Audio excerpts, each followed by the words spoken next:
Мэргэжлийн хяналтын байгууллагаас 2013 оны 10 дугаар сарын 22-ны өдрөөс 11 дугаар сарын 15-ны өдрийг хүртэлх хугацаанд радио телевизийн үндсэн сүлжээг эзэмшин ашиглалт үйлчилгээ эрхэлж буй радио телевизийн сүлжээний газар улсын төсөвт үйлдвэрийн газрын үйл ажиллагаанд төрийн хяналт шалгалтын тухай, харилцаа холбооны тухай, радио долгионы тухай хуулиуд болон холбогдох дүрм журам стандартын хэрэгжилт, тоног төхөөрөмжийн ашиглалт, аюулгүй ажиллагааны байдалд хяналт шалгалт хийсэн байна. Шалгалтаар радио телевизийн сүлжээний газар улсын төсөвт үйлдвэрийн газрын харийн алба хэлтэс, хонгорын радио нэвтрүүлэх төв станц, телевизийн төв станц, хотын шугамын радиогийн алба, олон сувгийн телевизийн ашиглалтын алба, Баян Үлгийн Говьалтай, Хөвсгөл, Өмнө Говь, Дорнод аймаг дахь радио телевизийн станц, бусад аймагуудын салбар зэрэг нийт 39 салбар нэгж 83 инженер техникийн ажилтнанд хамрагджээ.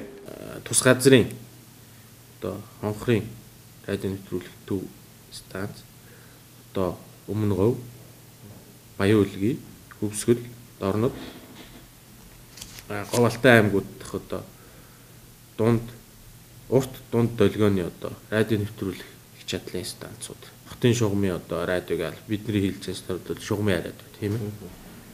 Тэгээ одоо хөдөө орон нутгийн хэрэглэгчдэд одоо хүргэж байгаа урт дунд долгионы нэвтрүүлэх станцууд бол техник технологи бол хэд хоцрогдсон, одоо үйлдвэрлэлээс хасагдсан, ашиглалтын зардал бол одоо маш өндөртэй болсон. Одоо тогны тэгээд одоо засвар үйлчлэгээнд шаардлагатай сэлбэг хэрэгслийн олдоц бол муудсан зэрэг шалтгаанаас тийм ээ цаашид эдгээр станц шугам сүлжээний хэвийн найдвартай ажиллагааг хангаа ажиллахад бол хүндрэл үүсэж байна.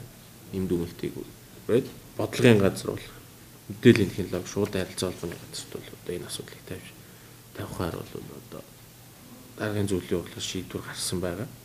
Дээр хяналт шалгалтаар нийт 98 зөрчил илрүүлж 44 зөрчлийг газар дээр нь арилгуулж 54 заалт бүхий 13 улсын байцаагчийн албан шаардлага 4 заалт бүхий 2 улсын байцаагчийн үйл ажиллагааг төр зогсоох тухай 1 улсын байцаагчийн актыг тус гаргажээ. Энэ их чадлын гэж байгаа одоо радио нэвтрүүлэх станцыг бол одоо үе шаттайгаар бас тоон систем шилжүүлэхээр бол бодлогын яам төлөвлөгөөнд ороод энэ жил ууг энэ хонхрын станц дээр бол тоон радио нэвтрүүлэх тавигдах байсан. Одоо төсөн мөнгөний шалтгаанаас хоошлогдсон байна. 14 онд ч гэсэн ер нь яг хийгдэхгүй хэсэг нь бол бас тодорхой байна тийм ээ. Тэгээд бол эцний байгууллага маань одоо техник технологийн одоо яг шилжилтийн үе дээр явж байна.